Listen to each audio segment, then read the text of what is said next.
Question number 23 वाचा. हां हां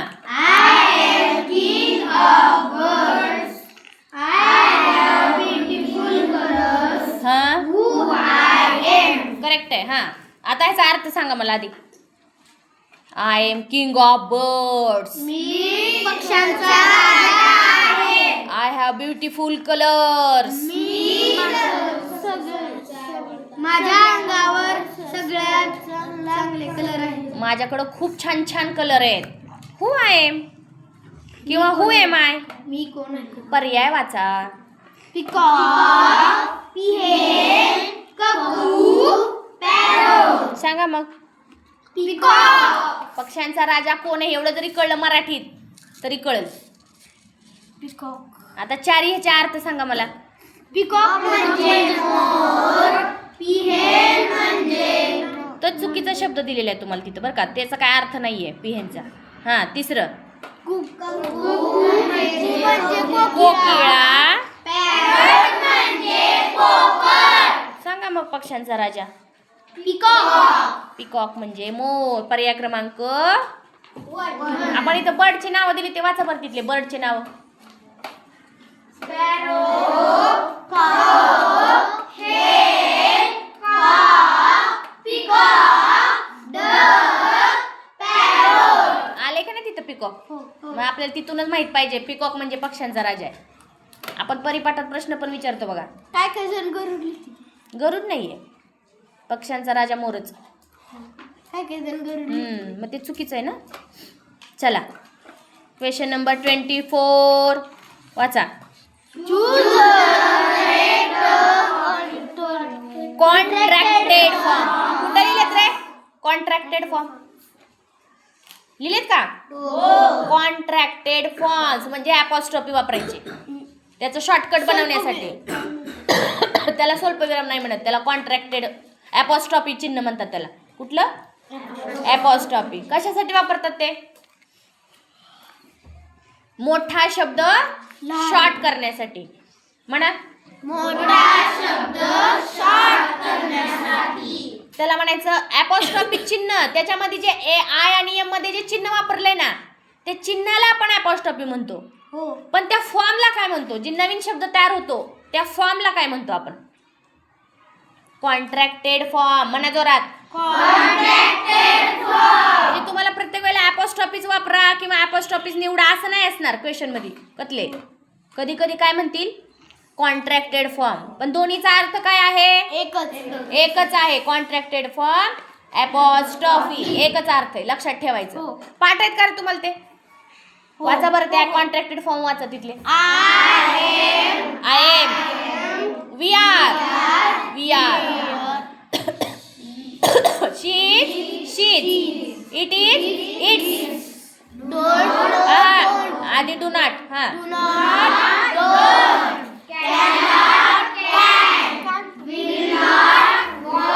वॉन्ट नाही वॉन्ट. पुढं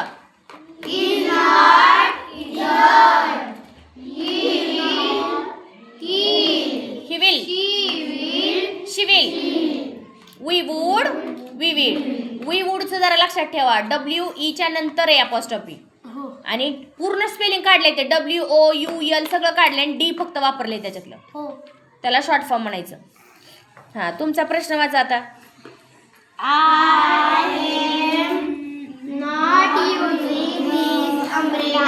हां सांगा मग. बाळांनो आपल्याला एम नॉट बद्दल टीचर ऑप्शन 2 आधी पर्याय वाचा म्हणून किती वेळा सांगितले तुम्हाला रे. हां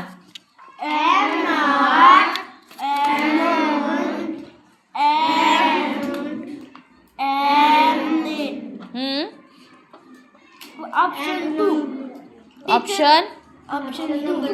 दुसऱ्यात आणि चौथ्यात काय फरक आहे बघ बरं.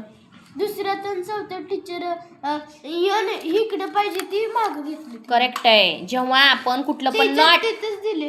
डू नॉटचं ओ काढून त्याच्या पुढे. ऐका कुठं पण नॉट असेल ना I am not are not do not सगळ्यांनी लक्ष द्या. जेव्हा नॉट शब्द असतो तेव्हा यन आणि टीच्या मध्येच ॲपॉस्ट्रॉफी असतं. कुणाकुणाच्या? एम आणि यम नाही रे, यन यन. एन आणि टीच्या मध्ये apostrophe. नॉट शब्द आला आणि तुम्हाला जर ॲपॉस्ट्रॉफी वापरायला ओ लावलं, काढून apostrophe लावायचं. फक्त लक्षात ठेवायचं यन आणि टीच्या मध्ये.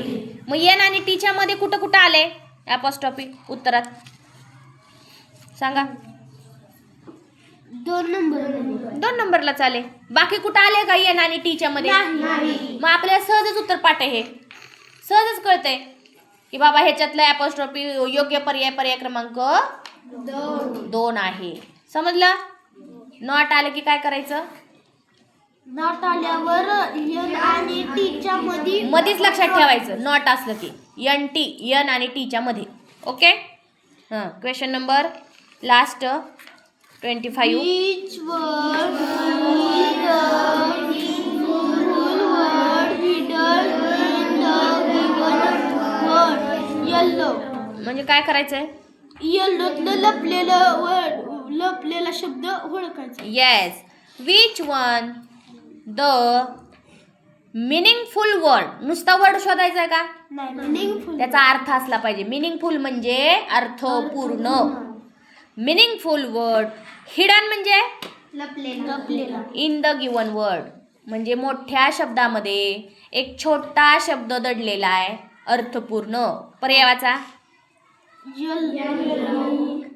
न स्पेलिंग वाचा म्हणजे कळतंय. नुसतं स्पेलिंग वाचा.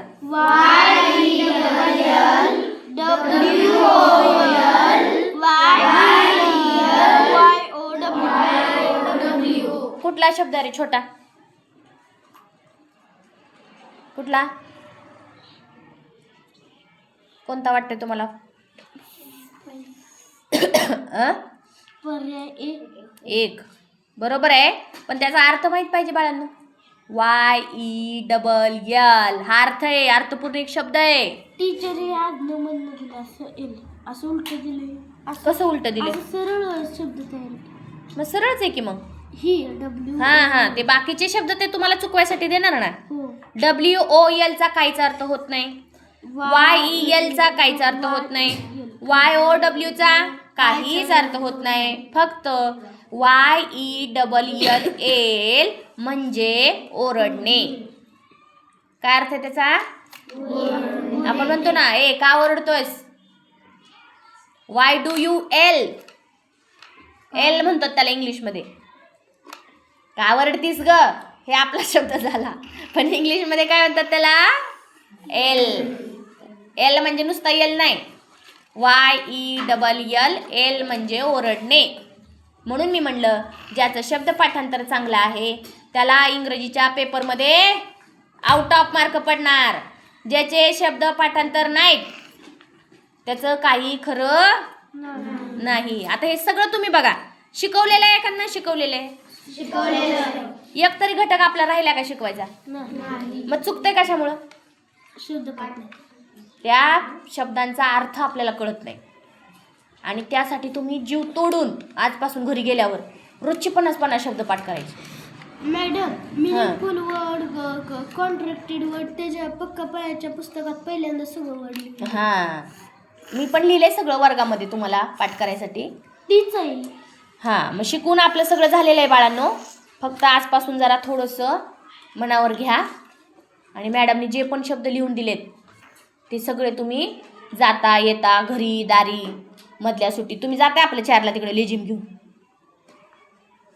पाठांतरावर जोर द्या. कशावर? पाठांतर करू नये म्हणतात. अर्थ समजल्यावर पाठांतर करायला काय हरकत नाही. आता समजलाय ना अर्थ? हो. मग आता तुम्ही करू शकता का नाही? हो. हां, ठीक आहे, ओके.